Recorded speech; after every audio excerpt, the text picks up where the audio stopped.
HHLT news में आपका स्वागत है और सबसे पहले नजर डालते हैं बड़ी सुर्खियों पर। पश्चिम बंगाल पंचायत खत्म हो गया है, लेकिन हिंसा अभी खत्म नहीं हुई है। चुनाव के नतीजे आने के बाद 6 और लोगों की मौत हुई है, जिसके बाद मरने वालों की संख्या 45 पहुंच गई है। वहीं एक न्यूज़ रिपोर्ट की माने तो 11 जुलाई की रात दक्षिण 24 परगना जिले में भांगर में एक पोलिंग बूथ के पास इंडियन सेकुलर मोर्चा के 2 समर्थकों सहित 3 लोगों की हत्या हो गई है। मरने वालों की पहचान रजाउल्ला गाजी, हसन और राजू के रूप में हुई है। मरने वालों की परिजनों और स्थानीय लोगों ने पुलिस को जिम्मेदार ठहराया है। इनका कहना है कि ये लोग पुलिस की गोलीबारी में मारे गए हैं। जब इन आरोपों को लेकर के जिले के वरिष्ठ पुलिस अधिकारी से बात की गई तो उन्होंने टिप्पणी करने से इनकार कर दिया है। हालांकि राज्य चुनाव आयोग के एक वरिष्ठ अधिकारी ने एक न्यूज़ से बात करके इसके बारे में बताया है कि हमने इस मामले को लेकर के बारुईपुर सब डिवीज़न अंदर भांगर एरिया आता है कि पुलिस अधीक्षक और दक्षिण 24 परगना के जिला प्रशासन से एक विस्तृत रिपोर्ट मांगी थी। रिपोर्ट मिलने के बाद ही हम इसकी पुष्टि कर पाएंगे कि पुलिस ने भीड़ पे गोली चलाई है या नहीं।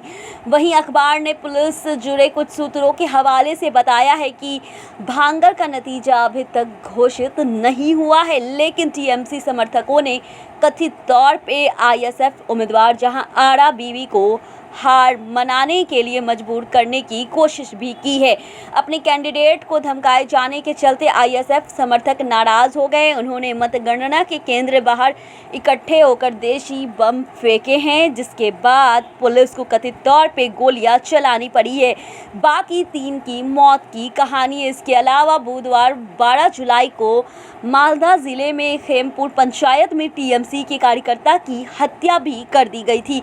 यहाँ पे बताया जा रहा है कि जब इलाके में पार्टी की विजय रैली हो रही थी तभी कुछ लोगों ने बम फेंके। इस दौरान टीएमसी समर्थक तारिकुल शेख की मौत हो गई है। एक अन्य टीएमसी समर्थक बिप्लब हल्दर की दक्षिण 24 परगना के रौधीगी इलाके में कथित तौर पे बीजेपी समर्थकों ने हत्या कर दी गई है। हालांकि बीजेपी ने इस आरोप से इनकार कर दिया है।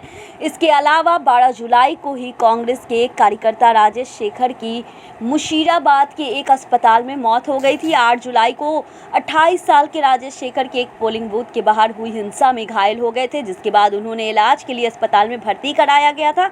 पंचायत चुनाव में किसी की सीट मिली है। पश्चिम बंगाल के पंचायत चुनाव में ममता बनर्जी की पार्टी टीएमसी का एक छत्र राज का एक बार फिर देखने को मिला है। एक न्यूज़ रिपोर्ट के मुताबिक ग्राम पंचायत चुनाव में टीएमसी 35,514 सीट जीत लिए, जबकि 613 सीटों पे पार्टी आगे चल रही थी।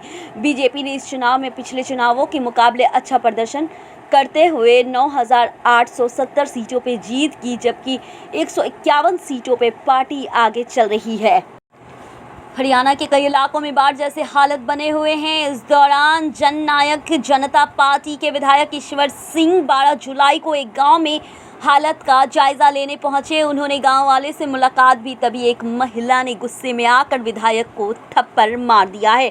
घटना का वीडियो सोशल मीडिया पे वायरल हो रहा है। गुस्साई महिला पूछ रही है, अब क्या करने आए हो? वहीं मामला कैथल जिले के गुहाला के पास भाटिया गांव का है। गुहाला चीका ईश्वर सिंह का ही विधानसभा क्षेत्र है। भारी बारिश के बाद वहां घंगर नदी में जलस्तर के बढ़ने से तटबंध टूट गया था। इलाके में बाढ़ जैसी हालत हो गई थी। पीड़ितों से मिलने विधायक गांव पहुंचे थे। वायरल वीडियो में दिख रहा है कि विधायक से मिलने के लिए लोगों का जमवाड़ा लगा हुआ है। तभी सरेआम एक महिला ईश्वर सिंह को गाली भी देती है और थप्पड़ मार देती है। फिर विधायक के साथ खड़े सुरक्षाकर्मी आगे आते दिखते हैं।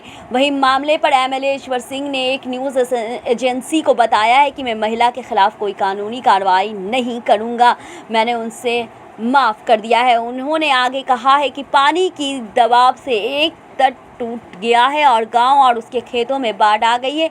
उन्होंने पूछा है कि इसमें एक विधायक की क्या गलती है। उन्होंने कहा है, ग्रामीणों का कहना था कि तटबंध का निर्माण ठीक से होना चाहिए था। सिंह ने कहा है, महिला ने कहा कि अगर मैं चाहता तो बांध नहीं टूटता। हालांकि मैंने उसे समझाया कि ये एक प्राकृतिक आपदा थी। पिछले कुछ दिनों के दौरान भारी बारिश हुई थी। मैं नहीं चाहता था कि उसने जो किया उसके लिए कोई कार्रवाई की जाए। बता दें कि हरियाणा में जेजेपी बीजेपी के नेतृत्व वाले सत्तारूढ़ गठबंधन की हिस्सा है। 75 साल के ईश्वर सिंह राज्यसभा सांसद भी रह चुके हैं। उन्होंने राष्ट्रीय अनुसूचित जाति आयोग के अध्यक्ष के रूप में भी काम किया है। गंगर नदी के आए उफान से पंजाब और हरियाणा के कई गांव प्रभावित हुए। यमुनानगर, कैथल, पंचकुला भी बारिश से प्रभावित जिलों में शामिल है। यहां पानी से धीरे धीरे आगे बढ़ रहा है। इसके चलते जिंद, फतेहाबाद, फरीदाबाद, पलवल और सिरसा जैसे जिलों को अलर्ट मोड पर रखा गया है। भारतीय कुश्ती संघ के सहायक सचिव रहे विनोद तोमर ने कथित यौन उत्पीड़न की घटनाओं में जानबूझ के बृजभूषण शरण सिंह का साथ दिया था। दिल्ली पुलिस ने अपनी चार्जशीट में ये कहा है कि दिल्ली पुलिस ने 6 शीर्ष महिला पहलवानों के कथित यौन शोषण मामले में ये चार्जशीट दायर कर दी है। डब्ल्यूएफआई के अध्यक्ष और बीजेपी सांसद बृजभूषण शरण सिंह पे महिला पहलवानों का यौन शोषण करने का भी आरोप है। यहीं एक न्यूज़ रिपोर्ट की माने तो तोमर ने 6 में से 2 शिकायत में बृजभूषण शरण सिंह के साथ आरोपी है। चार्जशीट के अनुसार तोमर ने जानबूझ के योजना बना के 3 मौके पर पीड़िता को अकेले बृजभूषण से मिलने भेजा था। चार्जशीट में ये भी कहा गया है कि एक बार पीड़िता के पति बृजभूषण के ऑफिस के बाहर रोका गया था। विनोद तोमर ने जानबूझ के उन्हें अपनी पत्नी के साथ अंदर नहीं जाने दिया था। इसी दिन बृजभूषण ने पीड़िता का कथित तौर पे उत्पीड़न किया था। अगले दिन भी तोमर ने पीड़िता के पति ऑफिस के अंदर नहीं जाने दिए और इस दिन पीड़िता का कथित तौर पे शोषण हुआ था। वहीं दूसरी बार कोच को पीड़िता के साथ नहीं जाने दिया गया। पीड़िता ने अपनी शिकायत में बताया है कि तोमर पहले बृजभूषण के चैम्बर में गया, फिर उसे अकेले वहां बुलाया और जानबूझ के कोच को अंदर जाने से रोका। पीड़िता ने बताया कि इस दिन बृजभूषण ने उसे अश्लील तरीकों से सेक्सुअल फेवर्स की मांग की थी। वहीं तोमर डब्ल्यूएफआई के साथ पिछले 20 सालों से काम कर रहे हैं। उन पे आईपीसी की धारा 506, 109, 354 महिला की गरिमा की भंग करना और 354A यौन उत्पीड़न के तहत मुकदमा दर्ज किया गया। चार्जशीट में बताया गया है कि तोमर ने पूछताछ के दौरान अपने ऊपर लगे सभी आरोप से पूरी तरह इनकार कर दिया है। बृजभूषण शरण सिंह का यौन उत्पीड़न, छेड़छाड़ और पीछा करने जैसे अपराध के लिए आईपीसी की धारा 506, 554, 554D के तहत सज़ा मिल सकती है। इससे पहले इस मामले की सुनवाई 7 जुलाई को दिल्ली के राउज एवेन्यू कोर्ट में हुई है। कोर्ट ने बृजभूषण शरण सिंह और सस्पेंड किए जा चुके डब्ल्यूआईपी के सहायक सचिव विनोद तोमर को भी तलब किया गया है। अदालत ने समन जारी कर दोनों को 18 जुलाई को पेश होने का आदेश दे दिया है। देश की राजधानी दिल्ली में यमुना का जलस्तर लगातार बढ़ता जा रहा है, जिस कारण नदी के आसपास इलाके में पानी भर गया है। दिल्ली सरकार इस वक्त केंद्र की मदद से राहत बचाव कार्य में लगी हुई है और निचले इलाकों में रहने वाले लोगों को ऊंचे इलाकों में शिफ्ट किया जा रहा है। इसी बीच दिल्ली के सीएम अरविंद केजरीवाल ने बाढ़ से प्रभावित दिल्ली के इलाकों में सभी सरकारी और प्राइवेट स्कूल को बंद करने का फैसला ले लिया है।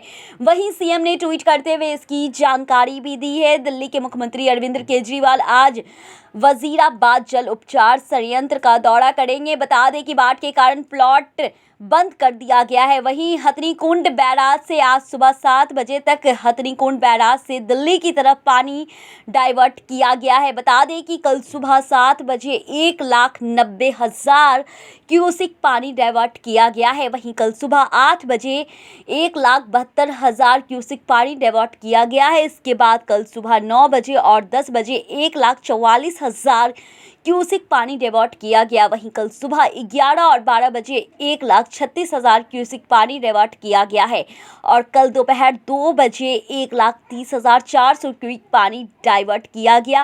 फिलहाल मौजूदा समय में यमुना का जलस्तर 208.51 पर पहुंच गया है।